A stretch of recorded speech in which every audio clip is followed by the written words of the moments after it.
আবারও বন্ধ চাঁদপুর ১৫০ মেগাওয়াট বিদ্যুৎ কেন্দ্র। পপুলার বিডি নিউজের একটি ডেস্ক রিপোর্ট। বিস্তারিত জানাচ্ছি আমি সুমাইয়া জাহান নাবিলা। দীর্ঘ ১৪ মাস বন্ধ থেকে উৎপাদনে যাওয়ার মাত্র ১৭ দিন পর আবারও বন্ধ হয়ে গেছে চাঁদপুর ১৫০ মেগাওয়াট কম্বাইন্ড সাইকেল বিদ্যুৎ উৎপাদন কেন্দ্র।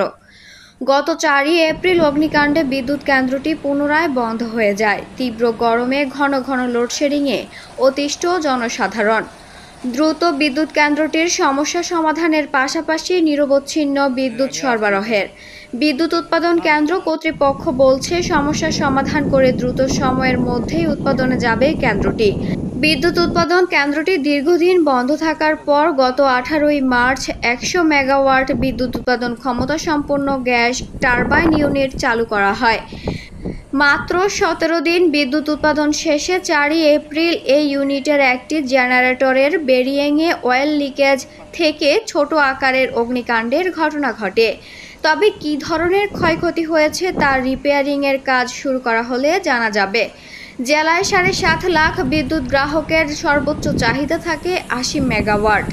এদিকে ১০০ মেগাওয়াট ক্ষমতাসম্পন্ন গ্যাস টারবাইন ইউনিট চালুর পাশাপাশি ৫০ মেগাওয়াট ক্ষমতাসম্পন্ন স্টিম টারবাইন ইউনিটটিও সচল করা হচ্ছে।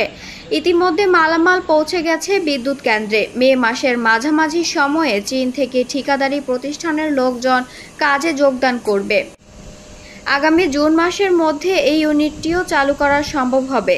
এতে করে চাঁদপুর ও এর আশেপাশের এলাকার বিদ্যুৎ চাহিদা পূরণ করা সম্ভব হবে বলে জানান কেন্দ্রটির এই কর্মকর্তা।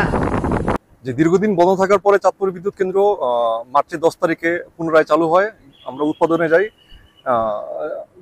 গত মার্চ মাস চালুই ছিল, কিন্তু হচ্ছে যে জেনারেটরের বিয়ারিংয়ের তেলের লিকেজের কারণে এপ্রিলের ৫ তারিখে আমরা শিডিউল শাটডাউন নেই। ইন্দোনেশিয়ানরা আমাদের যেই সিলের কারণে তেল লিকেজ হচ্ছিল, ইন্দোনেশিয়ানরা ফরেন থেকে ওনাদের ইন্দোনেশিয়া থেকে সিলগুলা নিয়ে আসবেন এবং এপ্রিলের ২১ তারিখ ওনারা অত্র বিদ্যুৎ কেন্দ্রের সাইডে চলে আসবেন কাজ করার জন্য। ৩০ তারিখ পর্যন্ত আমাদের শিডিউল মেনটেন্যান্সের সময় দেওয়া আছে এবং মে মাসের ১ তারিখ থেকে আমরা আশা করতেছি আবার পুনরায় বিদ্যুৎ কেন্দ্র চালু করতে পারবো বলে আশা রাখতেছি। Popular BD news, Chandpur.